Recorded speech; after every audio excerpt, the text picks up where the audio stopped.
Alors sur votre playlist, les bonnes idées du week-end, j'allais dire résiste. Oui, on résiste aujourd'hui avec les livres. Alors, vous savez, c'est presque un cliché de le dire que les livres servent à résister, parce que beaucoup de livres sont du pur divertissement et que nos vies sont parfois très confortables. Mais là, aujourd'hui, je vais vous parler de livres qui servent littéralement à lutter contre la barbarie, contre la démence, contre la violence. L'histoire est formidable. Voilà, Delphine Minouy, elle a reçu le prix Albert Londres, elle est grand reporter, elle est en ce moment correspondante pour Le Figaro à Istanbul. Et un jour, elle est devant ses internets, comme dirait mon camarade, et elle tombe sur une photo qui vraiment l'interpelle. C'est deux jeunes gens dans ce qui ressemble à une bibliothèque. Il y en a un qui est en train de lire, l'autre devant un mur de bibliothèque. Photo normale, banale, sauf que cette photo, elle vient de Daraya. Et Daraya, c'est une banlieue de Damas. On est à 7 km de Damas. Et c'est un des berceaux du soulèvement pacifiste en 2011. C'est une ville qui, depuis, est encerclée par les forces de Bachar el-Assad, qui est devenue une prison à ciel ouvert. Il y a un blocus, il n'y a plus rien à manger. C'est une ville qui est sans arrêt bombardée. Et donc, Delphine Minouy, elle se dit, mais comment est-ce que c'est possible qu'il y ait une bibliothèque dans cet endroit-là ? Alors, grâce à WhatsApp et Skype, qui sont aujourd'hui les seuls moyens de communication de beaucoup de Syriens, elle va réussir à rentrer en contact avec le photographe qui a pris cette photo insensée. Et là, il va lui raconter son histoire et elle va se dire « Je vais être la mémoire de cette bande de gars-là. Je vais écrire un livre qu'on va pouvoir mettre dans cette bibliothèque clandestine dont je vais vous raconter l'histoire. » Ahmad, il vous raconte ça.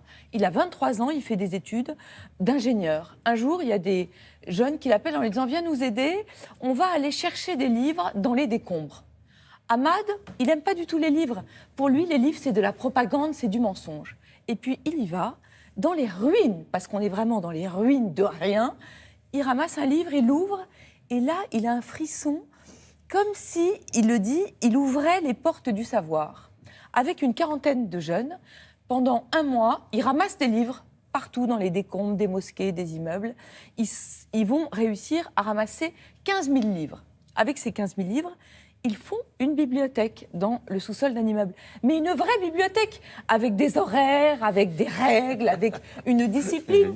Ce qui est fou dans un pays où il n'y a plus de discipline, où il n'y a plus rien. Et cette bibliothèque, elle va d'abord devenir le symbole de la construction dans un pays où tout est détruit. Et en même temps, c'est un endroit qui va devenir un forum de discussion. On va faire des cours d'anglais, on va faire des cours d'histoire. Parfois même, les jeunes, ils poussent les canapés à fleurs et ils se mettent à danser et à chanter.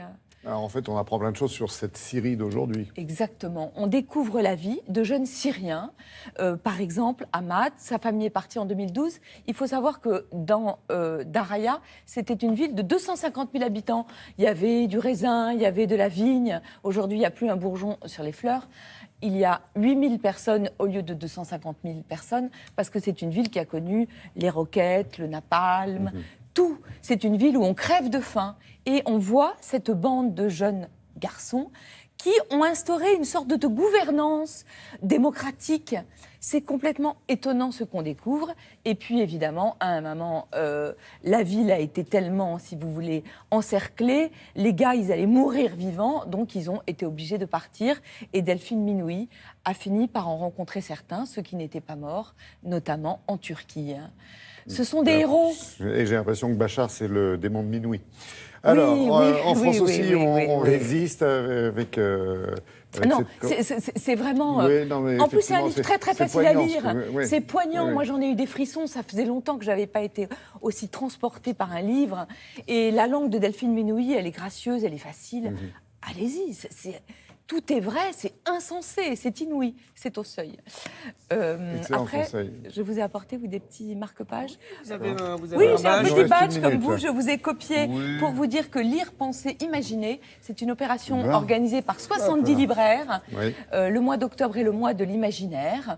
Donc vous allez pouvoir aller dans ces librairies, rencontrer des auteurs, des éditeurs, des traducteurs, autour des œuvres d'imagination. Vous savez, la France, parfois, elle laisse peu de place aux œuvres d'imagination. On a loué l'autofiction, on a loué l'autobiographie, et on a délaissé les œuvres d'imagination. Et hier, le prix Nobel de littérature a été donné à Ishiguro, qui a fait un des plus beaux livres d'imagination des 50 dernières années, qui s'appelle « Auprès de moi toujours », une dystopie extraordinaire qui va comme un gant dans cette opération de libraire.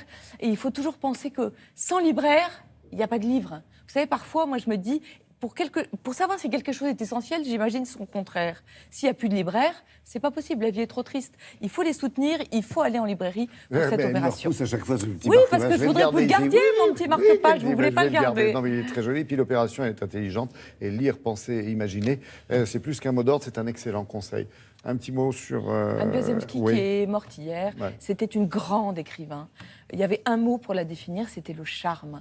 Tous ces livres sont publiés par Gallimard et en folio.